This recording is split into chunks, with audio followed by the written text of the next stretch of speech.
After slavery was prohibited in 1865, formerly enslaved people in America were granted full citizenship, the right to vote, and under the 14th Amendment, protection from racial violence. Formerly enslaved people were promised land and opportunity, but most got nothing because America quickly devolved into an era of racial terrorism and oppression for black citizens.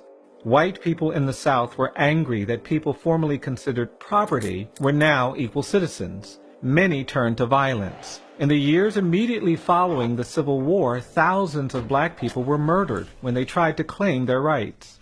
Soon afterwards, federal troops were withdrawn from the South, ending a brief period of racial progress known as Reconstruction.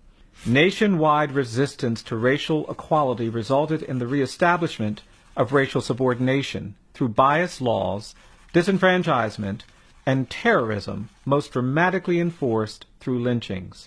Racial terror lynchings of black people defined a shameful era in America. These lynchings differed from the hanging of white people in places where there was no functioning criminal justice system. Racial terror lynchings were directed at all black people. They enforced compliance with racial hierarchy and white supremacy, and ensured racial segregation and denial of equal rights. In 1916, in Cedar Bluff, Mississippi, a young black man named Jeff Brown accidentally bumped into a white woman while running to catch a train. A white mob stopped him and lynched him, beating him and then hanging him from a tree for his insolence and carelessness. His public murder was not about criminal punishment, but was instead about maintaining racial hierarchy and terrorizing the black community. White town residents proudly sold photographs of Mr. Brown's brutalized body hanging from the tree for 5 cents each. The Equal Justice Initiative has documented thousands of racial terror lynchings between 1877 and 1950. E.J. has confirmed the lynchings of over 4,000 black people who were tortured, maimed, beaten, shot, hung, and burned alive by crowds of white people, often with the cooperation of law enforcement or government officials. The terror of lynching was so widespread that millions of black people fled the South and settled in the urban North and West as refugees of American terror, shaping the current demographic geography of the United States. On July 5, 1933, an older black woman named Elizabeth Lawrence reprimanded a group of white children who threw rocks at her as she walked home from work. Word spread that a black woman had dared to rebuke white children, and that night an angry mob of white citizens lynched Ms. Lawrence for her audacity. Her home was then burned to the ground. Her son, Alexander, fled to Boston.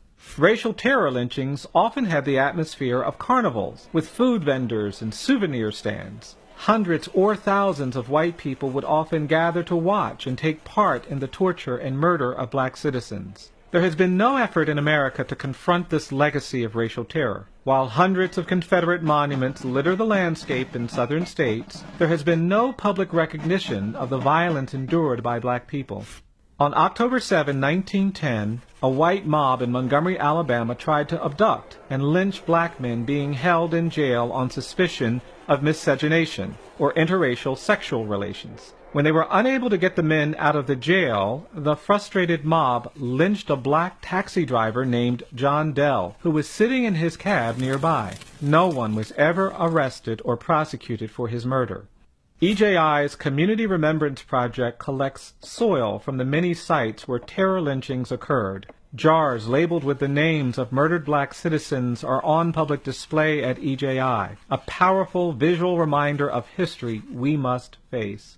E.J.I. is working to create a permanent memorial to honor victims of lynching, a place to reflect on America's history of racial violence. We hope to place historical markers at hundreds of lynching sites around the country.